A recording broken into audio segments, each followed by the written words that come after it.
ಕ್ರಿಸ್ತಪೂರ್ವ 1000 ಕ್ರಿಸ್ತಪೂರ್ವ ಶಕ 1171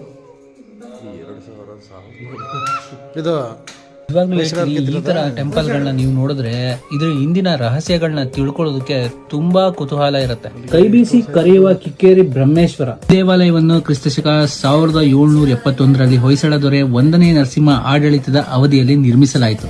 ಮಂಡ್ಯ ಜಿಲ್ಲೆ ಕೆಆರ್ಪೇಟೆ ತಾಲೂಕಿನ ಕಿಕ್ಕೇರಿ ಗ್ರಾಮದಲ್ಲಿರೋ ಬ್ರಹ್ಮೇಶ್ವರ ದೇವಾಲಯ ಹೊಯ್ಸಳ ಶೈಲಿಯ ಅದ್ಭುತ ವಾಸ್ತುಶಿಲ್ಪಕ್ಕೆ ಸಾಕ್ಷಿ. ಸ್ಥಳೀಯ ಶಾಸನಗಳ ಪ್ರಕಾರ ಆ ಸಮಯದಲ್ಲಿ ಕಿಕ್ಕೇರಿ ಪ್ರಾಂತ್ಯದ ದಳವಾಯಿಯಾಗಿದ್ದ ಚೆನ್ನಮ್ಮ ಬೊಮ್ಮರೆ ನಾಯಕಿತೆ ಎಂಬ ಮಹಿಳೆಯಿಂದ ಈ ದೇವಾಲಯ ಮುಖ್ಯ ನಿರ್ಮಾತೃ ಅಂತ ನಂಬಲಾಗುತ್ತೆ. ಆರಂಭದಲ್ಲಿ ಚೆನ್ನಮ್ಮನಿಗೆ ಬ್ರಹ್ಮದೇವನಿಗಾಗಿ ಮೀಸಲಾದ ದೇವಾಲಯನ ಕಟ್ಟಬೇಕು ಅನ್ನೋ ಬಯಕೆ ಇತ್ತು.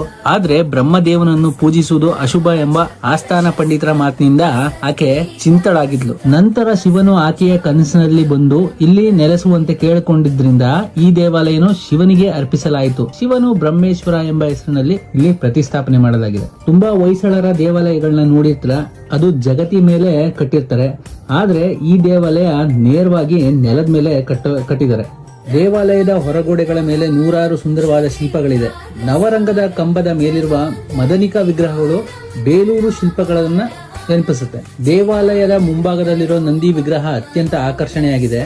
ಇದರ ಕಂಠಹಾರ ಮತ್ತೆ ಗಂಟೆಗಳನ್ನ ಕೆತ್ತನೆ ಮಾಡಿರೋದು ವಿಶಿಷ್ಟವಾಗಿ ಕಾಣಿಸುತ್ತೆ. ನಿಮಗೆ ಮಂಡ್ಯದಿಂದ ಸುಮಾರು 50 ಕಿಲೋಮೀಟರ್ ಆಗುತ್ತೆ.